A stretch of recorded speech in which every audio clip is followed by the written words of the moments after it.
Pulp MX Network production.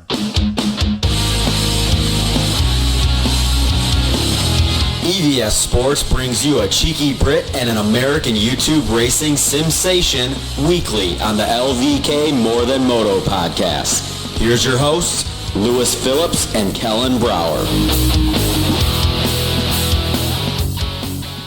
Welcome back, everybody, to the EVS Sports LVK More Than Moto podcast. I'm Kellen Brauer along with Lewis Phillips, and we are ready to debate. We have had a fun weekend of festivities in Budds Creek. We got to see each other a weekend, and we also got some show notes from Steve Mathis that we'll go over here in a second. But first of all, Lewis, how are you doing today, good sir? I'm okay, Kellen. How are you? Doing well, just beating the heat yesterday. I felt a little bit like you last night. I think after being in 102-degree heat filming with Kiefer all day yesterday, I might have had just a slight little bit of heat exhaustion. So it'll get you. It'll get you when you least expect it. Well, I expected it because 102 is very hot. But Budds Creek was interesting because we thought it was going to be hot, then it wasn't, and we woke up and it was raining Saturday morning and stuff like that. Then it got really hot in the afternoon. So I'm actually curious. By Saturday evening, were you okay? Yeah, I'm fine. It's for cool races for catch me off guard and give me heat stroke. No, I know, but I just, because of the changing dynamic of cold to hot. I was fine. Okay, good. I'm glad. I took it in my stride, you could say. This is your first time going to Budds Creek since you were there as a rider. And Thank you for clarifying, Kellen. Yep. It's important to have the facts straight on this show. And you got to see this track once again. Did it bring back the memories? Yeah. Some things that the riders were doing where I personally maybe would have done it a bit differently in my day, but to each their own. We're all going to have different opinions and approaches to our respective racing. No, I like Budds Creek. I think I've said it on this show all year. It's been the one I've been looking forward to. For whatever reason, like everyone has Redbud marked, everyone has Millville marked. For some reason, from what I've seen over the years or whatever it is, Budds Creek has been the one that I've had especially marked. Well, your one takeaway that I got from you over the weekend was that you were generally baffled how they fit a Nations in there with the parking situation. It was the worst organized national. Okay, worst organized national. Because of just the parking situation, or did you think the layout? Did you not just think it felt quite chaotic compared to? Yeah, I guess. I don't know. I've been to all the other ones. This is my first time going to Budds too, so I didn't know what to expect either. No, but I mean, compared to the other nationals, it just felt like a little more everyone was everywhere. I don't know.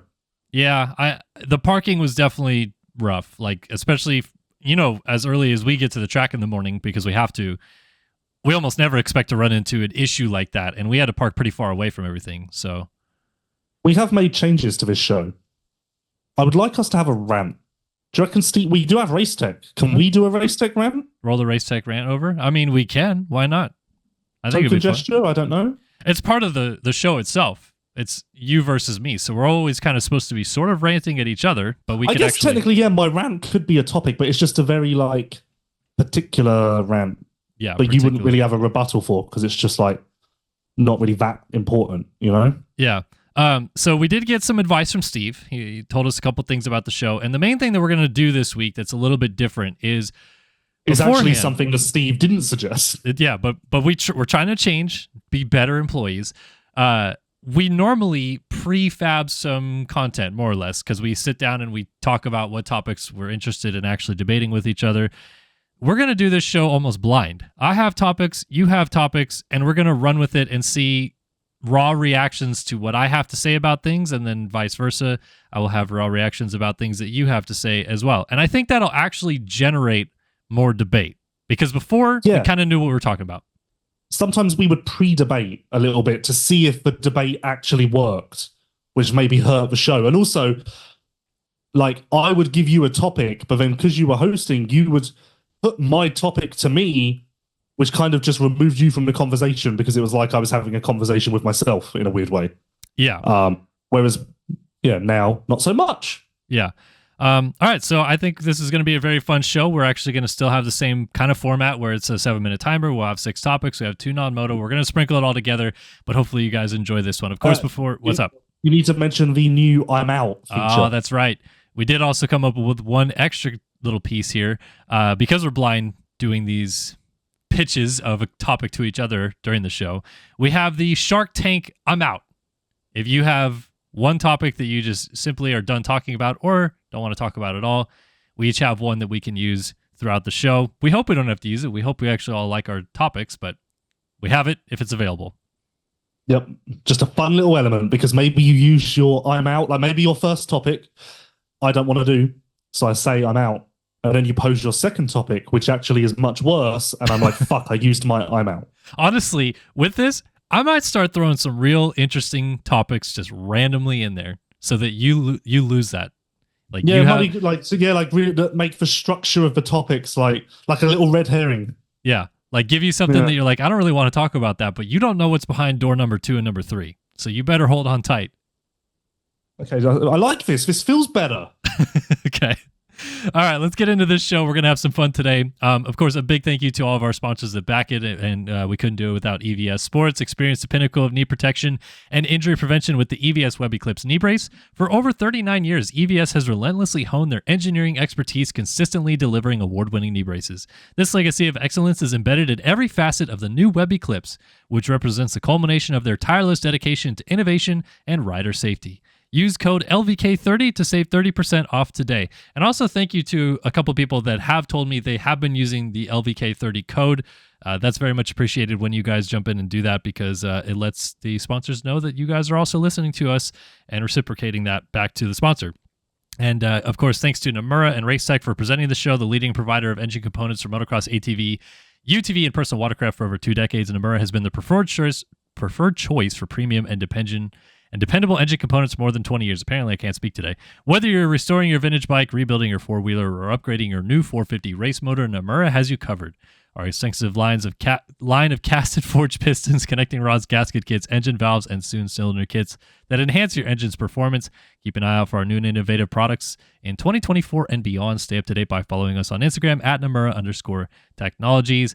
And Racetech, we might bring in a Racetech rant, or maybe we'll rant at each other today. For 40 years, Racetech has been supplying the motorcycle industry with high-quality suspension components made right here in the USA.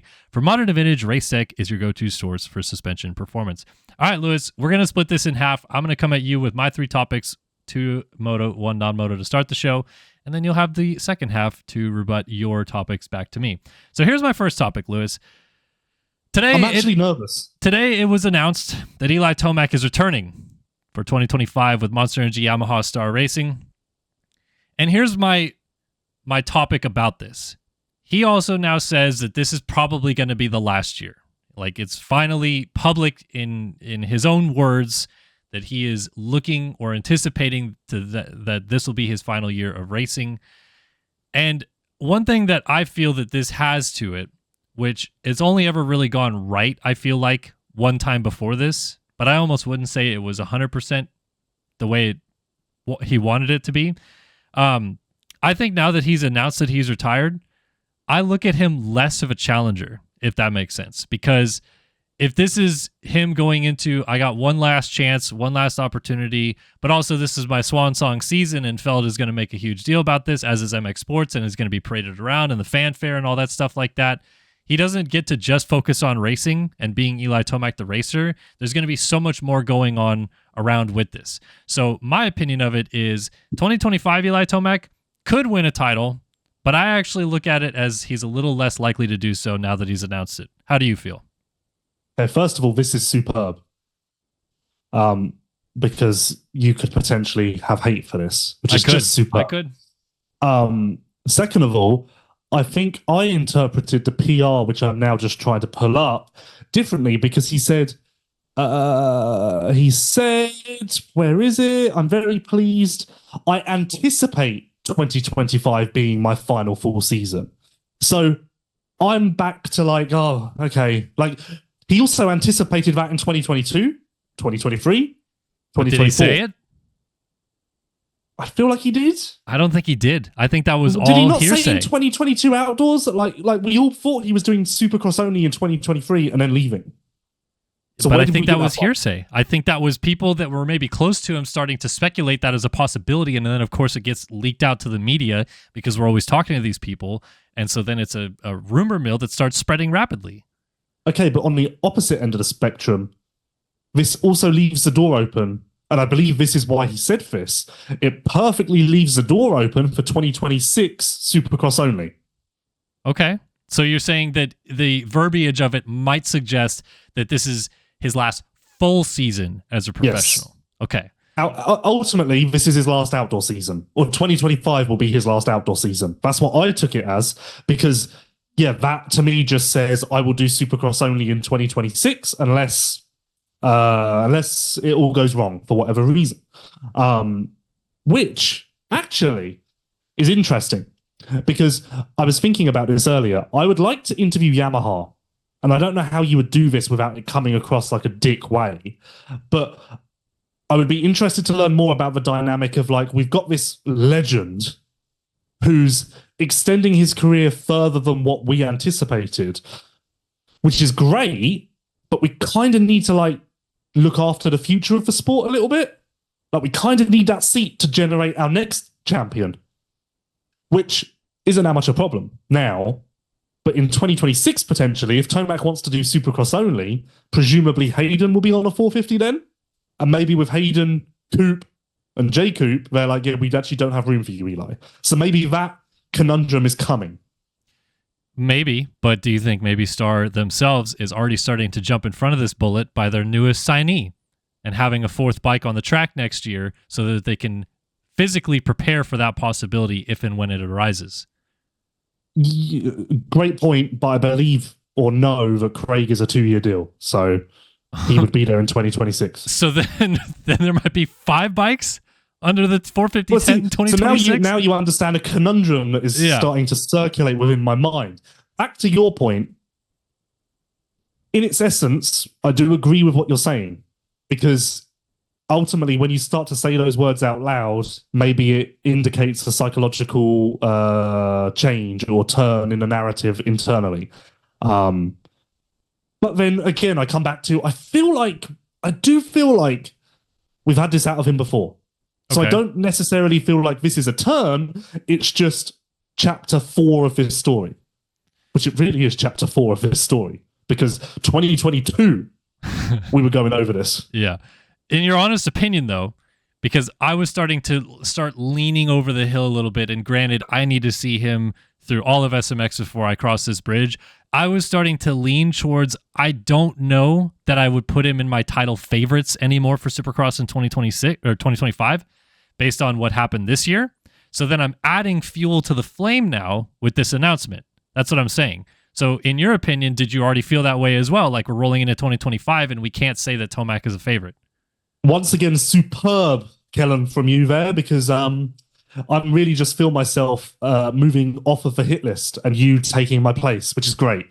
You may get phone calls. I mean, okay, look, going into 2025, Jet, Chase, 100% would have been above Eli on my list of contenders. Maybe I would have had, maybe I would have had Coop and Eli side by side. Okay.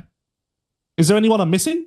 No, but my only thought about that, and I do think that Tomac will be better next year than he was this year, because he was coming off the injury and it took him a while to get there. But my only thought with that is, so is Webb.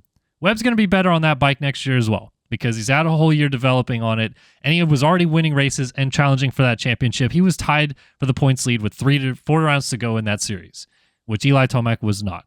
And so I would, again, put Webb above Tomac on the power rankings, and that drops him to 4th already. And then you have to factor in, well, who else could mix in and who else could get in the mix again, because I just don't generally see that I saw from Tomac this year what I expected to later in the season. Yes, he won one race, but it was very up and down. Okay, I want your immediate reaction to this. Like, gut reaction. Would you, for 2025 Supercross, put Eli in the same category as AP and Hunter? No. And Jacob? No. Oh, okay. So higher than that? Yes. I just don't think that after one full year on a KTM and a Yamaha for Webb and Sexton and Jet coming back as the reigning champion, that I can say I would put Tomac as the top. See, to build on that, more fascinating to me is, I think that Supercross, it's more likely. Outdoors, I'm like, that I don't know about, because, okay, he is racing outdoors now, but still, come 2025 Parlor, the narrative will still be, since 2022, this man has done 2 outdoor races. Yeah. So how do you compete with Jet and Chase in that instance? So can I just ask, and we're done with this topic, but can I just quickly ask where you put him in SMX right now? Okay, hard to say because I don't know where Jet is at physically, but taking into account that Jet Chase 1 and 2, Coop, Eli 3 and 4. Okay, so you still would put him above the guys that have above the Hunters, VAPs, yeah. Yes, even though they have the not momentum, above Hunter. right? No, not above Hunter. But not above Hunter around AP. Okay, yeah, I think that's about the same for me. I would maybe put him almost equal with Hunter because yes, Hunter got better at the end of Supercross and got a podium at Denver, etc., etc. But Eli Tomac has everything in his back pocket about how to ride a Supercross track better than Hunter Lawrence on a 450. So I would still probably put him there. But I agree. I think momentum-wise, those guys are all ahead of him. And I think that going through the offseason, now he's going to do all these races, maybe Nations and World Supercross and who knows what else. I feel like he's just trying as fast as he can to get back to that level. And I'm a little skeptical that it happens, especially now when you, like you said, say the words, this is my anticipated last season of racing. So, which are weird words. This is my anticipated last season of racing. Like, yeah. Okay. It is interesting. Okay, let's get into my second topic. And this one, honestly, like, I might get in trouble for this, and I get it. But I feel like it needs to be said because it's happened 2 weeks in a row now. And this isn't a knock on medics, MX Sports, gear companies, nobody. I just wish, personally speaking, that head injuries in the sport were treated a little bit more with a iron edge of we need to be precise about this. And this sport is very particular in that they can't stop the guys necessarily once the damage is already out of the tube. And with Justin Cooper this weekend slamming into the ground in front of the whole field on the first lap of 450 Moto 1, and in my opinion, getting knocked unconscious, he got up fast enough that the medics couldn't get there and he was already on his bike on his way. So then what do you do? Black flag him? I don't know. That seems a little bit daunting to cross that bridge as well. But we've now seen it with J-Coop. We've seen it with Hymus the week before. I don't think those guys were awake, which, in my opinion, they probably shouldn't have gotten back on the bike. Okay. I subscribe to the theory that, like, the proof is in the pudding. So, in J-Coop's situation, he got up, he got on the bike. I was like, oh. And then I was like, is he going to ride into the fans? Is he going to go backwards on the track? Like, where is he going to be at? And he looked very coherent. He jumped the finish line. And as soon as he jumped the finish line perfectly, I was like, oh, he's fine. So I'm just very much black and white of the proof is in the pudding. And J-Coop immediately looked like himself, which surely you wouldn't do if you were, seriously knocked out. Yeah, but the thing about concussions to me, and again, I'm not a doctor, so I'm not trying to tell them how to do their jobs or anything like that. But the problem with concussions is not the first one. It's the second one coming very quickly after it. So if he is knocked out, he might be able to come back awake and be very coherent right away. But if he hits his head again and potentially in the same spot, that's where things go really bad. So that's where my concern comes from. And in other sports, it just simply wouldn't have been allowed. If someone in baseball takes a fastball to the head and is laying on the ground with their eyes closed, they're not going to leave him in the game. And the same thing with NFL. They're going to pull him out, and they will have to go through all the concussion tests right there on the sidelines, and maybe they'll let them back in, but more likely they won't. So, again, it just concerned me. Like, I was honestly scared watching Justin Cooper ride a little bit after that because I'm like, man, he clearly took a hit to the head, and if he crashes again, that could be really bad. Yes, but the only way... Okay, so the medics didn't get to him, correct? No, he was up running to the bike before they got there. Yeah. So in that case, the only way you're fixing this is a red flag or a black flag. Yep. And at that point, you set a precedent where we're either going to red flag the race every moto without fail, or we're setting a precedent of just black flagging guys when there's a slightest bit of doubt. Because realistically, sometimes the guys won't be knocked out. Sometimes they maybe will. But there's no way to negotiate that grey area. So I don't know what you do with a grey area because you can't go as excessive as just we're going to red flag or black flag whenever we have a slight question mark. So I think, again, the proof is in the pudding. And I think you've also, I mean, maybe this is a bad take, but you have to allow the athletes some sort of self-diagnosis. Like, I feel like at its core, none of these guys are dumb enough to be like, I'm a little bit fucked up, I'm going to keep going. Like, I feel like they've all got a certain level of like, okay, I'm out. So I feel like we have to trust that to some degree.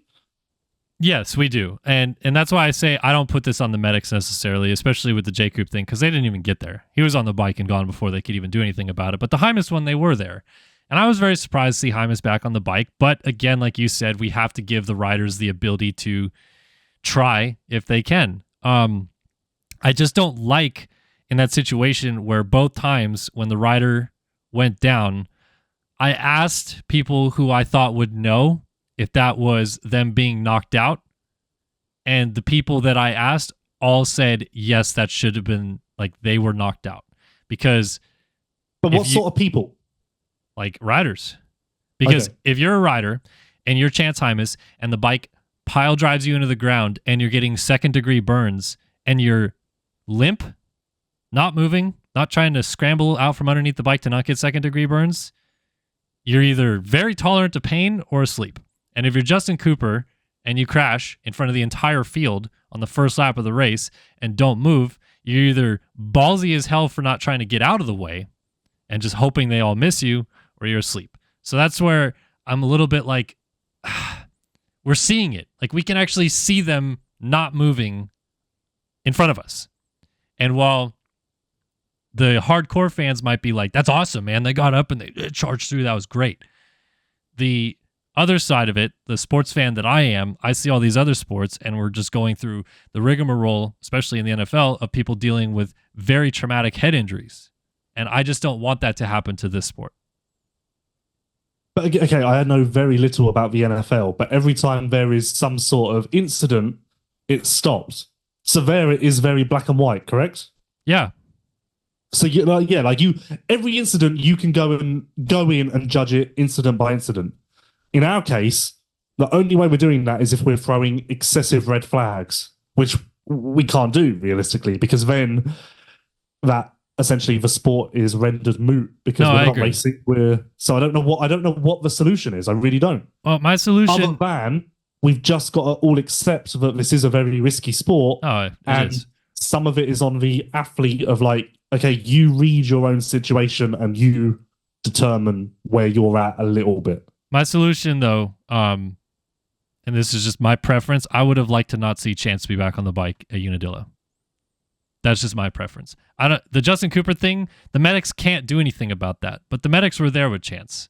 And I was very surprised when he got up and rode away. And Steve was too. But realistically, the medics were there with Chance. So if the medics really felt like there was an issue, they A, wouldn't have let him get back on a bike, and B, he wouldn't have been starting the second moto. No, it's fair. No, I agree. That's fair. And I think that's where, like, probably my synopsis of this falls apart, because they probably did do their due diligence. Yeah, I trust the officials, I guess. I just wish that, like, that wasn't scrubbed off. You know what I mean? I feel like no one talked about the J-Coop thing. The only thing J-Coop related that I've heard since that incident happened is, whose fault was it? That's the only thing people want to talk about. Was it J-Coop's going too long, or was it Hunter cross jumping him? That's the only thing people want to talk about. They don't want to talk about the fact that he was laying in front of the field for 20 seconds as they all went by. Which, again, proof is in the pudding. Yeah, no, I get it. I want head injuries perhaps to be treated a little bit more. And I'm not saying doctors, I'm not saying the MX Sports people, none of that. But fans and stuff like that, I think that's something that we need to look at a little bit more and be like, what the heck just happened there? You know what I mean? I'll just come back to okay, if we're going to look at that and be like, what the heck just happened there? We have to do a red flag or a black flag. Yeah. Both of which are extreme solutions that are going to open up a can of worms that I don't know how you handle those. Yeah, no, it's fair. Like, our sport is unique like that, and it's similar, I guess, to MotoGP. You can kind of do the same thing, but MotoGP, again, if they have a big crash, race is done. And But isn't that also because, like, in MotoGP, it's easier for the. I mean, and I know nothing, so I'm going to sound like a dumbass. I feel like if you crash in MotoGP, it's easier for you to not be able to continue because of bike or other circumstances. yes, but I think in MotoGP, if someone hit the ground really hard and their helmet visor or whatever was gone, I don't think that they're just going to let them keep going. Okay, but the caveat to that is in our sport we have many case studies to say that helmet visors are just going to disappear even if you don't crash. So that's not really a metric, because immediately if I'm a team being like, why the hell did you black flag my guy? I'm going to be like, here's a clip of a rider doing a jump and their visor just flew off. Yeah, well, we don't want to. Clearly, that does not mean anything that the visor came off, because that just comes off anyway. We don't want to get into the weeds of VisorGate, because there's a whole thread on your website about that every single week. Is there? Yeah. Oh. There's a tally that people are keeping for how many visors have been lost this year. I honestly don't look.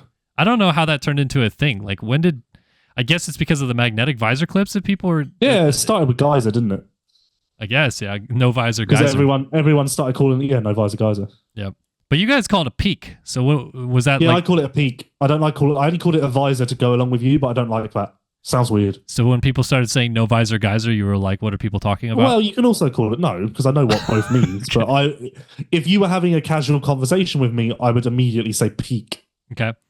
All right, let's get into my last topic, and it's non-moto related, but it kind of in a roundabout way is because it's nice to know that I have my I'm out and I'm free and like. Okay. You know, we both work in the media. For me at this point, Lewis, we both work in the media. Can I tell my story here? We both work in the media.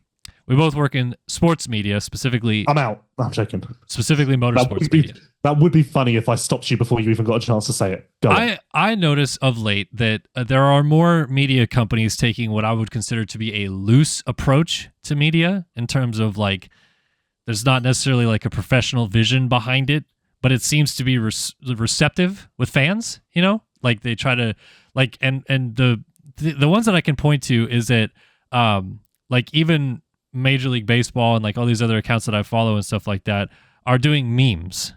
You know what I mean? There's not like, here's the latest trade or something like that. It's like, here's the funny meme about the game, that kind of thing. Yep. So my question to you is professionalism good in sport? Like, is it good to have a like established line in which we should all be working at? Because the way I can relate this back to moto is we all look like a bunch of hacks compared to real sports media, because none of us wear like suit and tie. The agents that walking around don't do that either. That kind of thing as well. So is it a good thing, or should we be like praising moto that we're still this kind of like grassroots sport? Well, Kellen, let me tell you that I'm very much in, because there's no topic that will get Lewis invested like this. So let's go. To your question, I do enjoy a meme from time to time. I'll send it privately, but I do not ever want to share that publicly, because I want to maintain some sort of credibility as trying to be a professional journalist. If you disagree whether I am or not, at least I want the notion to be that I'm trying. Right. In this sport specifically, fuck me. We're giving every Tom, Dick, and Harry a media pass nowadays. Literally, it's insane. It's absolute insanity. There's absolutely no... The line is not only blurred, it's been removed. There's no blurred line. I would kill for a blurred line. At least that would at least be a line. Instead, we just have free-range media people clucking around. It's insane. It's absolutely insane that some of the people who get a media pass, like, we need to be more strict on who gets a media pass and not. And if you've started a website and your Twitter account has under 100 followers, good luck. Happy to support you, but you do not get a media pass, because there are other people who need to talk to Hayden Deegan. Well, can I just... In the middle of that point, though, the reason why that one doesn't hold up for you is because all the accounts, to my point about unprofessional side of media, all the accounts that are getting the follows anymore are that type of media. If there's someone out there that's trying to be realistically professional, which there are a handful of guys that actually are, they're just shoveled to the back. Like if they all they're doing is just having real information and real media and not doing like, hey, look at this funny joke. Like they're just shoveled to the back because their account doesn't get the clicks. Well, okay, true. But I don't know. Like I just feel like it's getting to the point now where it's absolutely insane. Some of the media passes that are being handed out. And my point all year has been like, there needs to be some sort of separation because I am reporting for a company that has X amount of followers. So therefore, the content that I'm doing will at least be viewed by someone. And therefore, I think that people in that position shouldn't be queuing up behind Timmy, who decided that he wants a press pass this week and he wants to interview riders. Which has happened this year where I'm stood behind someone being like, this is fucking insanity. Well, just for context for people who are listening, this really kind of almost hit a boiling point this weekend at Budds Creek because the press day, there were so many people there. I almost had a panic attack. I'm not talking about riders. I'm talking about people with like iPhones and stuff doing interviews everywhere. And Bondo's like desperately trying to get interviews with Tomac and RJ and all these other people. And we're also trying to do our job and get interviews. And they have these two like backdrops that have, you know, all the sponsor logos that we're supposed to interview the riders on. I just started pulling riders and said, I give up. Like, I can't do these backdrops anymore because there's way too many people into this tent. Like, I got to pull you somewhere else and do this interview. It was wild. Yeah, it was too much. And I think in Europe, we did have this thing called IMPA, International Motocross Press Association, which you only were inducted into IMPA when you did a full season 2 years in a row or something. Like there was some sort of, like, for instance, I didn't get in it until 2017 and my first season was 2015. And that provided some sort of ranking that helped, but then it was less of a problem in Europe because there's a 25% of the media. Yeah, it's insanity. Like that press tent, I almost had a breakdown. I've never been somewhere so loud. I felt like I was in somewhere. I was going to say something then, but I don't think that would have really been PC. I was in somewhere crowded. Yeah, there we go. Much more PC. I am learning. The only reason I really asked this is because, again, and I feel like that wasn't actually your point at all, or was it? Well, I mean, it teeters on that side of it. But my question was, like, are we doing a disservice by not being more professional ourselves in a way? And if not, should we then just go the full other direction and just lean into the, hey, you know what? This sport doesn't look professional. If you had someone from another sport walk into this paddock, they would be like, where's the media? In that tent over there? None of them are wearing a suit and tie? What the hell's going on? And then where's all the agents? That guy over there is wearing a baseball cap? What? I don't understand. Like, that doesn't happen in other sports. But is that a good thing for moto? Like, is it? Yeah, well, that's just the way it is. I think you can understand, like, even when we have people high up in companies like Mr. Honda is not wearing a suit. So you know you're going to a muddy field and you need to be prepped accordingly. Yes, but the people who were in the pits this weekend who have a vested interest in growing this sport were in a suit and tie. Okay, and props to them. I mean, I don't think we should be wearing a suit and tie. I'm not saying us. I'm just saying in general, the like look of us doesn't, scream, hey, this is a professional, these guys are professional. The athletes are professionals. We look like hacks sometimes, and the fans would definitely agree with that. But also, too, other professionals from other sports. Anyway, my whole synopsis of it that I'm just simply asking is it good that we are grassroots? Or should we be striving to be better than that? I think we're a bit above grassroots, aren't we? Or do you not? Are we? I mean, I guess we're doing the same shit as the people I said who don't deserve press passes. Just to a wider audience. But that also... I wish there was more of a remit to do more because, as we said last week, realistically, there's a 30-minute interview window on Friday, and if you're lucky, you can track someone down on Saturday night. I wish there was more of like And like maybe there is. Like I've got a few appointments on a Friday for interviews, which are more sit down, serious journalism. So maybe it's just on us and that's how you separate yourself. But then maybe, maybe it's on us. Then we need to do more of that. Yeah, but I mean, in our position, the people are demanding like race day coverage. They want to know what's going on, what's the latest breaking news. You and I, we both know that we could go to someone on the weekend and say, "Hey, can I organize an interview with you on Tuesday?" But the people aren't going to read that. Well, no. So Adam Wheeler, great guy, kind of like my Mr. Miyagi. Like I've always looked to him as like the benchmark of what media should be or what we should strive for. Like I feel like when he goes to an MXGP, aside from doing his press work for people, companies, and whatnot, I feel like he's very much about like gathering content for a later date. Or at least, not so much race report, which I don't think any of us are anymore, but more like chasing stories and chasing narratives. Of course. Like I do think that, and I've certainly gone away from it, like in the MX Vice days, I would be all about results and race reports, and now I feel like I'm less on that, because that's just how the world has gone, where you don't need that anymore because social media has it instantly. So why would you go to a website for results? You don't really need to. What you need to go to a website for is a unique offering, which would be journalism. Yeah. But yeah, my rant is there needs to be some sort of like deal here.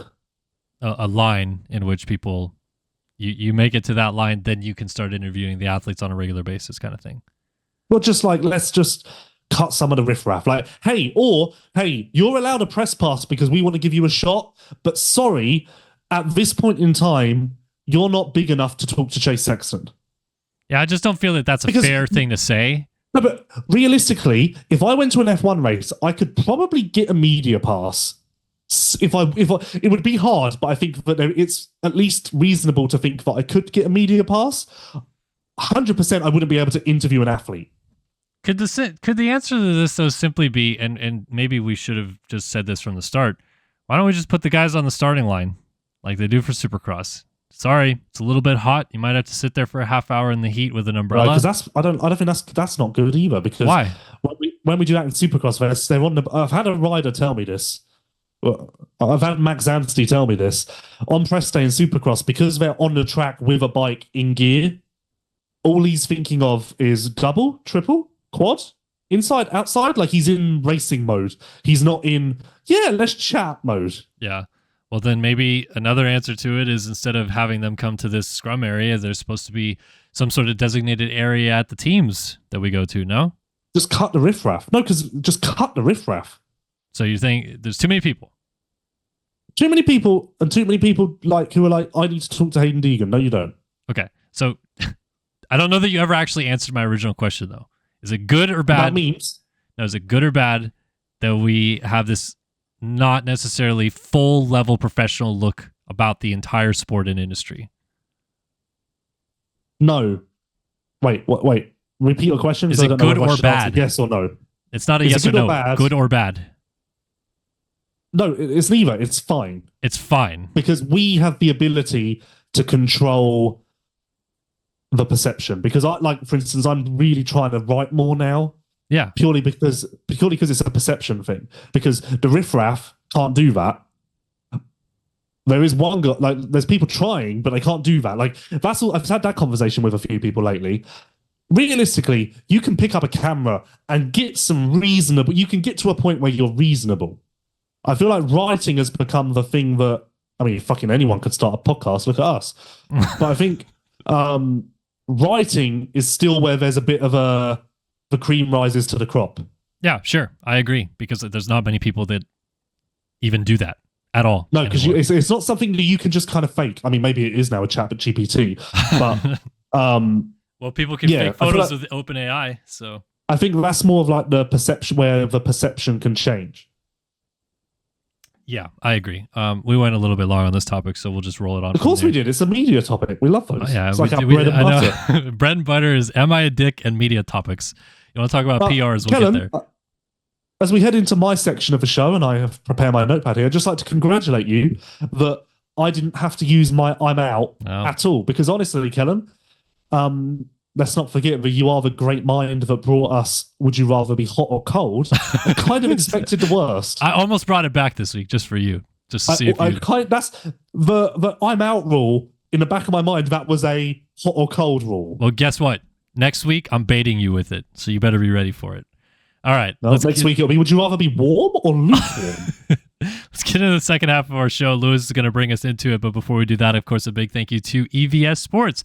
Experience the pinnacle of knee protection and injury prevention with the EVS Web Eclipse knee brace. For over 39 years, EVS has relentlessly honed their engineering expertise, consistently delivering award-winning knee braces.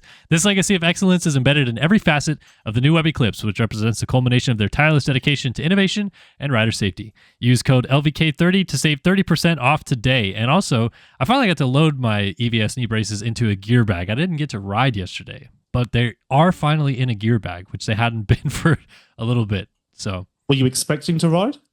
I don't know. Whenever I go out with Kiefer, there's like a 90% chance I'll ride in the afternoon, but we just went a little bit long with shooting. Well, I need to start riding because I need to prepare for the Chase Sexton Invitational between me and Steve. You need a training coach? Did you hear that interview? No, I didn't, but do you need a coach? Oh, long story short, when I interviewed Chase on Saturday night, Steve was stood there. So he jumped in to the interview, showed Chase a photo of me riding, asked for his honest opinion live in the interview. And then Chase said, why don't you two race at a baker's factory? I'll get you both KTMs. We'll do a 5-lap race and we'll make a thing out of it. And how long until you have to race? Well, I don't think it's ever going to happen, but it's funny to say. Well, you better start training now because those jumps are not small. That's fine. Wheels on the ground. Wheels on the ground. I'll request a permanent red cross flag. That would be hilarious if you and Steve do this race, and then it's like me and Weege and a couple other people with red cross flags on the top of every jump. Poor flagging. Pour flagging. You guys could. I need to work through my terms. One of you guys will jump, and we'll have to dock you, and then you'll just blame it on the poor flagging. Yep. All right, Lewis, it is your turn. Take over. What do you got for me? Well, to be honest with you, I'm not really happy with my topics this week. I think you've done better than me, so well done. If I dive into my bag of goodies here, I think what will go on first is my Roczen topic, seeing as it's topical. Don't actually like this anymore. I had this 2 weeks ago. You told me to save it. Roczen racing a 250. What will this teach us? I'm thinking it could teach us, A, the level in the 250 class really isn't that high comparative to 450s, i.e. Roczen comes out and kills it. B, it could tell us a lot about Max Anstey and Joey Savacci because Roczen could show us that dropping down to the 250 outdoors actually isn't that hard. Because, with Joey this year especially, there's been a lot of us speculating about adapting to the intensity, the brain off part of 250s. Potentially Roczen can shed some light on that. I'd argue that Anstey already has a little bit because he's been better, but I came up with this pre-Unadilla, so bear with me. Or other. And other could be anything? Okay. Whatever you want. I'm glad you pitched it this way because I had a similar philosophy about how I wanted to talk about this. And it really hit the back of my brain when a caller called into Pulp. I don't think it was this week. I think it was last week. But that caller called into Pulp and was basically like, why are we saying Kenny can't get on the podium? Why are we saying Kenny can't do this? Why is Kenny going to go 7-8, blah, blah, blah, blah? Because Garrett Marchbanks just dropped down from a 450 back to a 250 and went 4-4 at Unadilla. And he was getting That's actually a really good point. 450. And I was like, that's a great point. And to your topic about Anstey and Savacci, I don't look at Marchbanks one and of the same because Marchbanks was actually racing outdoors before he did it. Savacci hasn't raced an outdoor 250 moto in 6 years before he dropped back down and did it. And Anstey, 2 years off since he last raced an outdoor before he did it again? Marchbanks was actively racing motocross, dropped back down, and went 4-4. So if you say Kenny's actively racing motocross like he did at Unadilla and dropped back down, should he not be in that same realm? Well, do you class Kenny as actively racing motocross? Because he hasn't raced motocross all year except one time. Well, that's what I mean. One time enough to say actively. Well, that's kind of my first part of this is, do we put Kenny in the Marchbanks or the Savacci realm of Savacci came in with very, little 250 experience in a motocross setting for a very long time and it hasn't gone necessarily well. The speed's been there, but over a full moto, obviously it hasn't been the same, and obviously he's had a lot of mechanicals, but that's beside the point. And then Anthony dropped back down to a 250, and again, he's gotten there, but it didn't happen right away. Marchbanks did get there right away. So do we put Kenny as he will figure it out immediately, or is it we would actually need a few races before we find Kenny Roczen on a 250 again? Okay, I don't put him in the Marchbanks category because Marchbanks A was racing and B was on a 250 in Supercross. So, that's his own deal. I don't put him in the Savatgy category because even outside of motocross, Savatgy wasn't racing Supercross. He was very much in obscurity, whereas Roczen was racing Supercross. So for that reason, I put him in the angsty category of being a Supercross racer, just been missing from outdoors for a little bit. Okay. Because the second part of what I really am curious about with this is, as you said, what does it say about the 250 class, 450 talent dropping back down, et cetera, et cetera? My question is, how many 450 riders can move down and still win in the 250 class? If you took Tomac, Jet, Chase, Jacob, Hunter, put them all back on 250s at Ironman, who wins?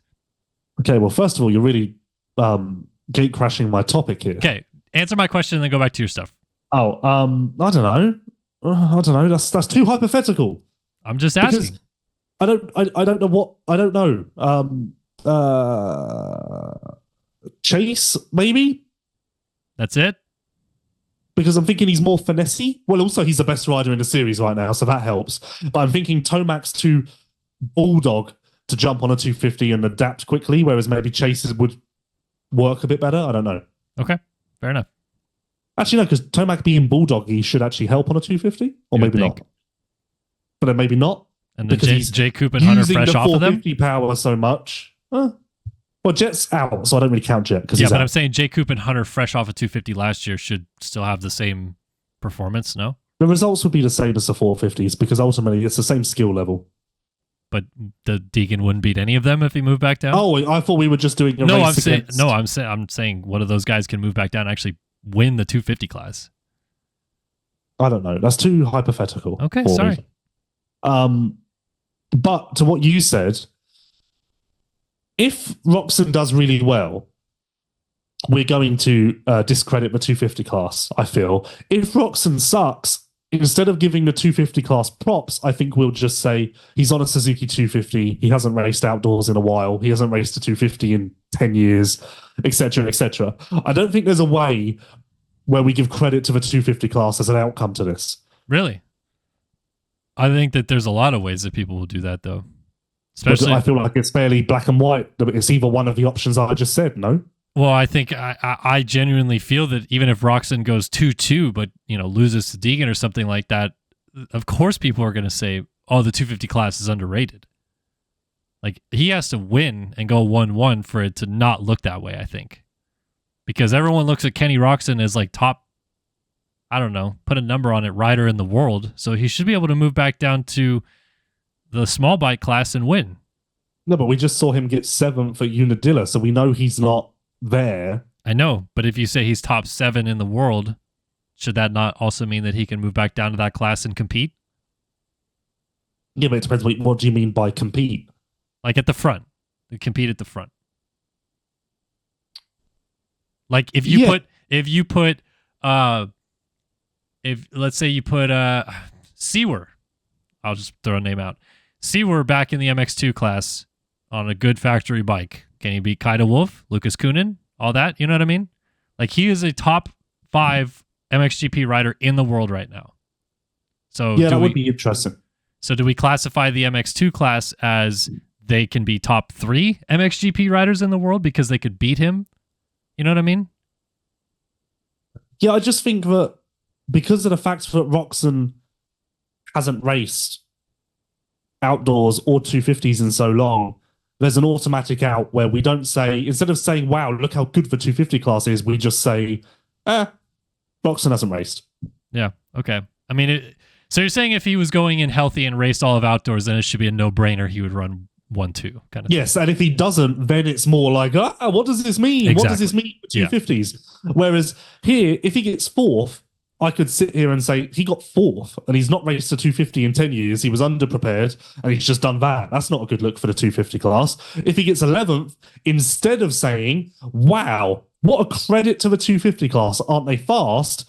I could just say, well, you know, he was underprepared. He's on a Suzuki 250. He hasn't raced in 2013. What do you expect? There's kind of too many excuses either way. Like, there's no real winner from either side of this.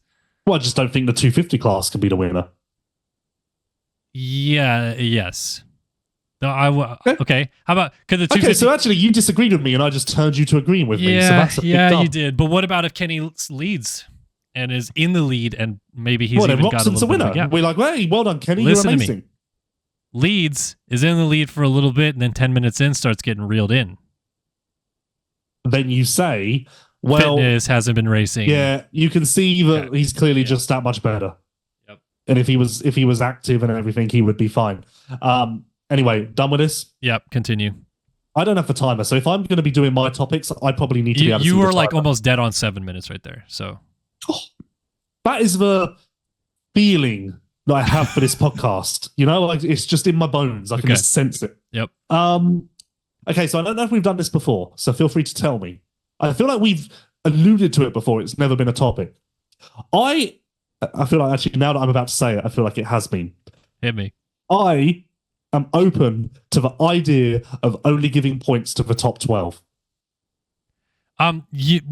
We've kind of talked about it, but It not wasn't really. a topic, was it? It was kind of like it wasn't a topic. No.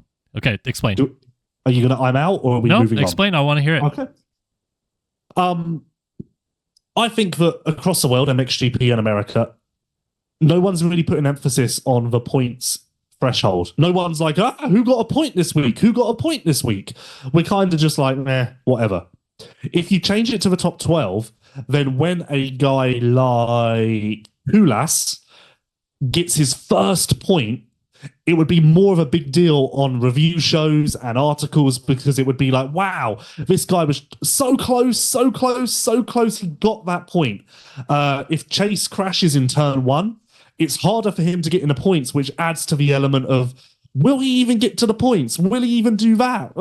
Exciting, exciting, exciting. I think it would re-up the emphasis on what it takes to score a point. Whereas I feel like we've gotten to a point now, if you'll pardon the pun, where we're almost just like, to be like, hey, I just got my first point in AMA motocross. Whereas if that was a 12th place finish, it would be like, wow. And also, I think that then the teams could market it more. Okay. Yeah, I definitely see where you're coming from with like it actually means more to get in the points. But I think where I stand on the fence with it a little bit, especially like early in the season in Supercross, which maybe to your point makes it even mean more. You're going to have weeks upon weeks where factory riders are not scoring points. Like that's kind of a big deal. And doesn't that change the psyche of the depth of the class? I guess, but like because but then in how do you shows, but then how do you answer to the people that would complain about like you're a badass dude, you made a 450 main event? Didn't matter. You have the exact same amount of points as the guy that finished 28th in the LCQ. Fair. Fair. I think that then you just have to wear the honor of I made the main event. Okay. Because realistically, guys who are on the bubble of making main events, they're doing that anyway. I don't think they're counting points and caring about their championship position. I think they are. Not necessarily championship position, but I think points mean a lot to them. Is it not one and the same? Well, no, I'm not saying from a championship perspective. I think if you can say, you get to season's end, I'm talking about the whole year, and you say, hey, I don't want to throw someone out, but I'm this rider.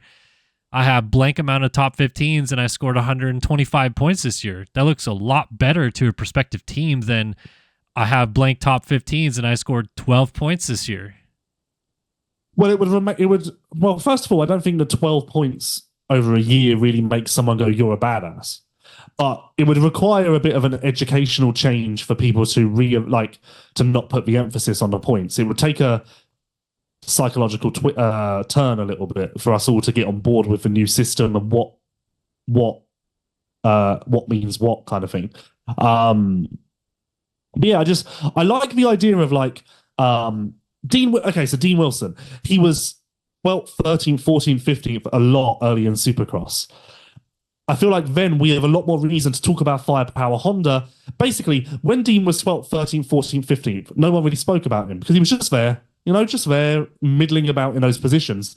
If 12th was the points cut off, we would have a reason to debate on this show. Will Dean get a point? Is he? Oh, he's so close. I can't believe it. Interview him. You're so close. Whereas when you interview him this year, it's like, hey, another 16th, another 12th. We look at it as one or the same. It would kind of add more emphasis to those guys from a narrative perspective. Yeah, no, it certainly would provide a little bit more to the midfield battle. I feel like it would kind of blow up the SMX thing, though, because I don't know how that works. Like at the moment, you have a guy like Kulas getting 8, 9, 9, 8 or whatever. He's probably guaranteed top 20 immediately because you have a bunch of guys that scored almost no points all year long, and then he gets 10, 15 points one single weekend at a national, and he's top 20. But would that not make it better? Because then it's more like, because right now the threshold is 160 points, which kind of just seems like an irrelevant number. But if the threshold was 2 points, it's more like this guy just needs to get in the points. You just need to do it. Oh, he was so close. Yes, but I don't know. I kind of feel like maybe this makes it cooler, but SMX right now, they're making this big sell of like, oh, more riders coming back, et cetera, et cetera. I feel like it opens the door of opportunity for real off-the-wall names to just come over for one race and make it into SMX. Is that a good thing or a bad thing to the guys that did it all year long? Well, I think that would remain the same because you're not changing SMX. No, you are, because if you have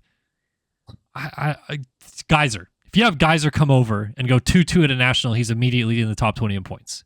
Immediately. Right now, not the case. If he goes 2-2, he has to do it like 3 times in a row to get... No, he has to do it 5 times in a row. Okay, but hear me out. Is the idea of the playoffs not that you want that top guy to be able to do that? That's why I'm asking you. Is it a good thing that you take all the people that did all the hard work all year long and basically immediately say, kind of doesn't matter?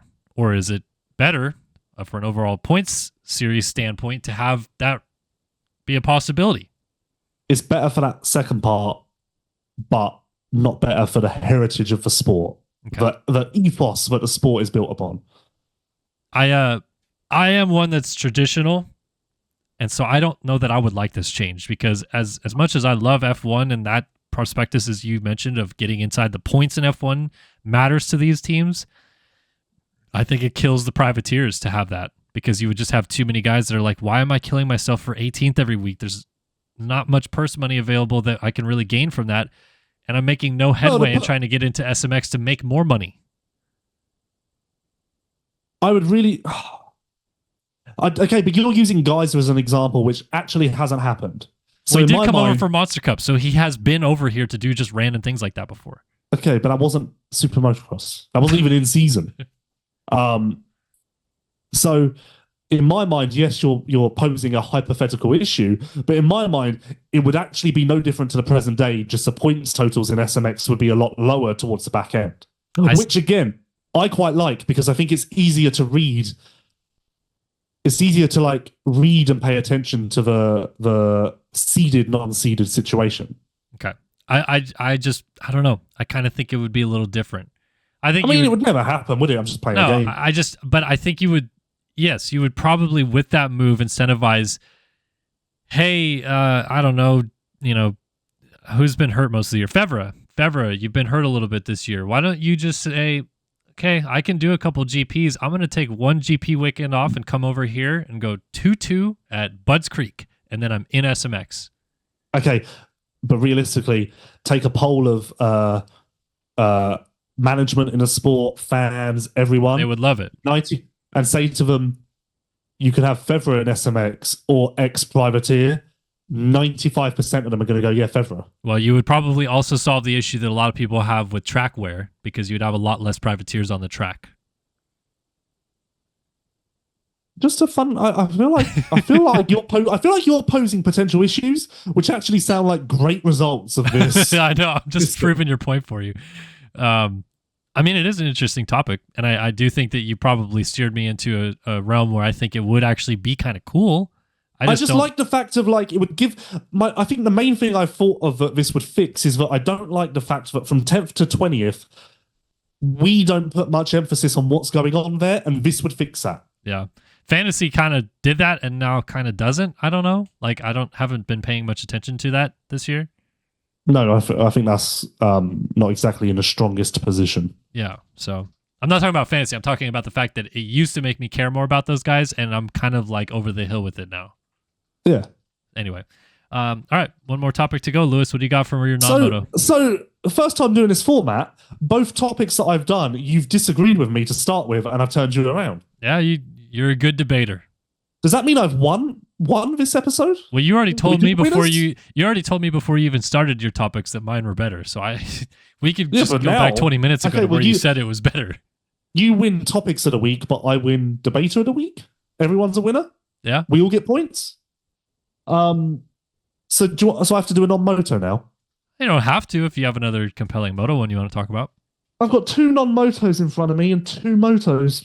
And it's hard because I really feel like we should do non-moto, but I don't particularly like them. I'll tell you what, I'll read out a non-moto. You can use your I'm out, and if you do, I'll go to a moto. Okay. I'm out. Kellen.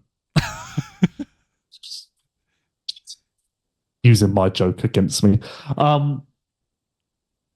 What is one thing? Oh, I don't know what one to do. You're overthinking it, man. What is one thing that you regret in your life? I'm out. Okay. 2. This was the other non-moto. Well, actually, no, because then you've got to do it. But I'm out. So if you don't want to do it, I'll provoke my I'm out. What's one thing, one day, that you think you'll be nostalgic about? Like of a current thing that's going on? Because I'm already nostalgic about a lot of things. Okay, so shall I use my I'm out? It's up to you, man. If you want to do your moto topics, okay.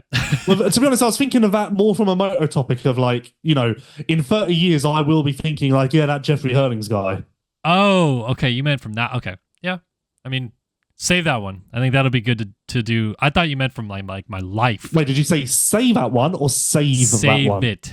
Let's do it another day, a week. Yes, it's really not going well for me. We're out of I'm out. So this is it. Here we go. Now I feel pressure with this topic, because I've got 2 to choose from. Is WSX now on the up? Has it shed some of its baggage? And after the Tomac announcement, has it entered a new dawn where the perspective in which you perceive the series has altered somewhat? Over to you. Yes, but on the way up from borderline rock bottom. So we're pretty low still. Okay, yes. So it's gotten better, but actually we're in the red still. I think so, because I think there's way too much skepticism about what this series is going to look like when it actually starts. You need a race or 2 before we're all the way back in, I think. Okay, so to put it into perspective, we were drowning. We've been brought out of the ocean, but we're currently laying on the beach unconscious. And we need mouth to mouth, but we're at least out of the water. Okay. But we're still dead. We're actually legally dead right now, but we're at least out of the water, so maybe we can be saved. Okay. I just clipped that for Steve, by the way, so you guys can have a good debate about that later. It's actually surprising that Steve hasn't been on this once all year. The podcast? Yeah. I don't know. Wouldn't you think that he'd jump in 1 week out of the year? That's whatever he wants. Okay. Was that the end of the topic? No, I mean, I get where you're coming from.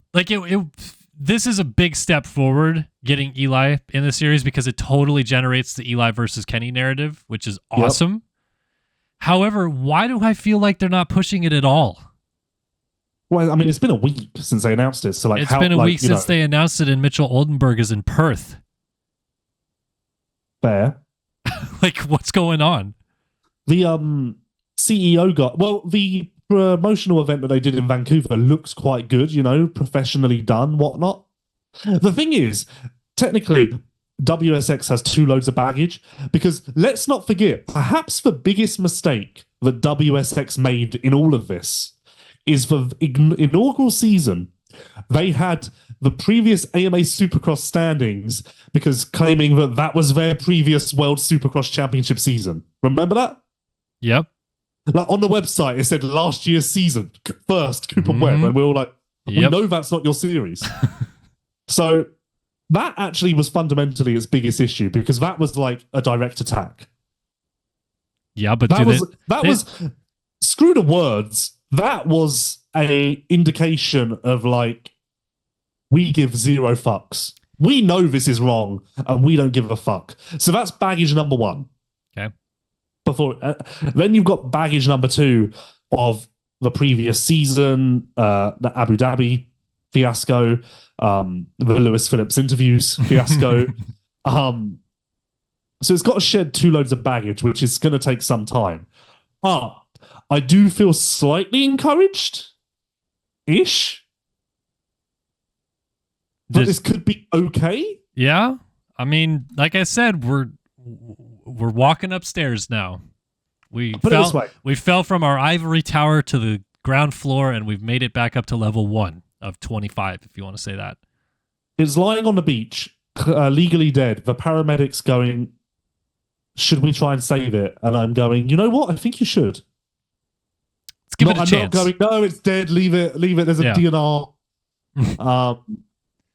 Which, maybe maybe they want to use that in their media kit as a quote, as like a testimonial for the series. Let me ask you this. I stand by that I need to see this season actually like happen. The racing, everything to kind of go off without a hitch. What are your kind of key things that you're looking for in WSX this year to be like, okay, this will work? Just be solid. Don't have any stupid gimmicks like cardboard. If we have cardboard boxes flying around the track, I'm out. Okay. If we have, we're going back to the arena cross of Abu Dhabi. So very interested to see what Tomac thinks of that, by the way. So that's that. Just be normal. Just be normal. Be normal. Run the schedule. Have the same announcers every week. Just be normal. Don't try and claim. Has that been announced yet? Who their announcers are? No. Oh, okay. Send an email, Kellen. It's actually not a bad idea. It is a bad idea. Why? We'll talk off air. You've always wanted to be an announcer? Of course. We'll talk off air. Okay. Me and Kellen are going to talk off air, everyone. Yeah, like even that, the fact that last year we changed TV commentators halfway through the season, that screams unstable. Or unstable. Not unstable is not a word. The horses are still in. Just be normal. Just be normal. I do like this Tom bloke. He seems to be quite a normal bloke. Yeah, but do you not think that like their attempt at, hey, we're open and transparent didn't really work with like this sit down with Tom and hit him with questions that are kind of pre-scripted and he has answers for all of them, but they're not really the questions that people are asking? Didn't work? I don't think that was really groundbreaking, but he just doesn't come across like a sleazeball. Yeah. He comes across like at least a sensible human. I just get the general feeling. Not saying that anyone before him came across like a sleazeball and not a sensible human, just to clarify. I get the general feeling, and maybe I'm misreading it. I get the general feeling that they don't really feel like anything has been lost in this whole thing. You know what I mean? Like, but technically they weren't involved, so how they probably don't even know. But I'm saying WSX lost their CEO. They borderline didn't have a championship this year. They're missing 4 teams, whatever. And I feel like the sentiment is still like, everything's great. We're awesome. Look at us roar. You know what I mean? Like, I feel like that this is now the time where the new CEO, the program as a whole needs to be like, look, we have got to kind of start over, Like, sorry our first impression didn't last the way it should have, but coming into year 3 of this thing is almost like coming into year 1 again. You know what I mean? But I don't think this man knows. I'm not saying he knows, but I'm saying that they have to do it that way. But who there knows? Because the CEO has come from F1. Let's be honest, he probably doesn't have a Scooby about the dynamic of MXGP and SMX and where does WSX fit in and what's the issue.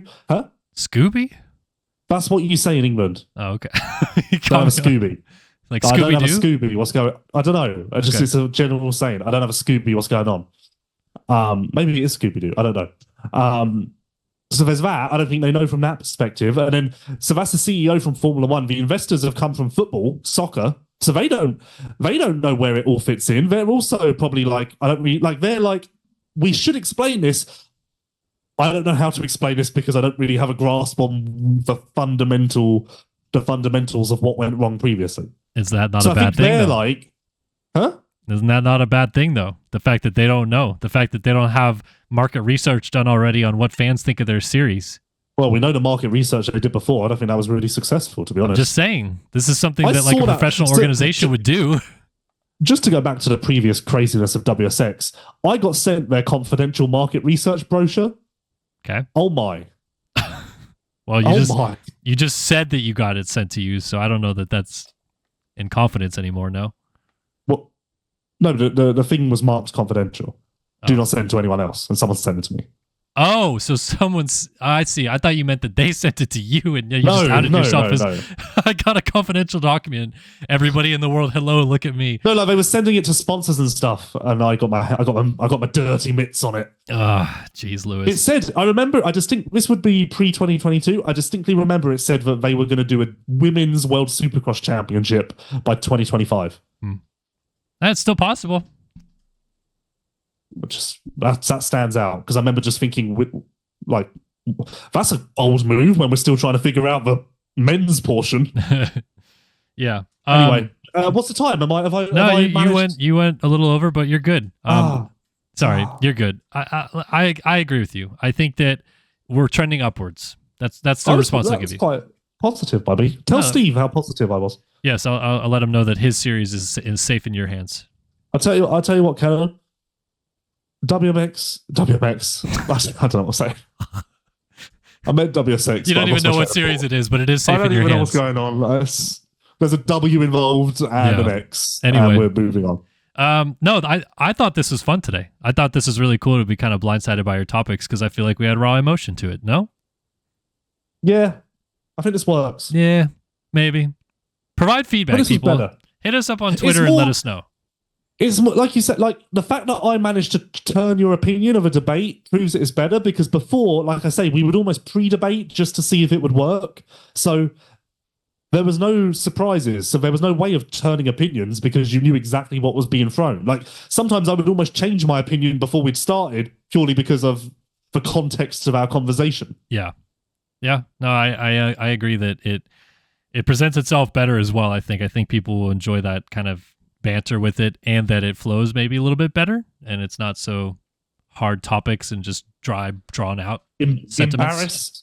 Embarrassed that both I'm outs had to be used on me, but I'll be better next time, guys. I'll come back swinging. Don't worry. I'm throwing a little bit of bait to you next week and then I'm hitting you with a topic you can't look away from.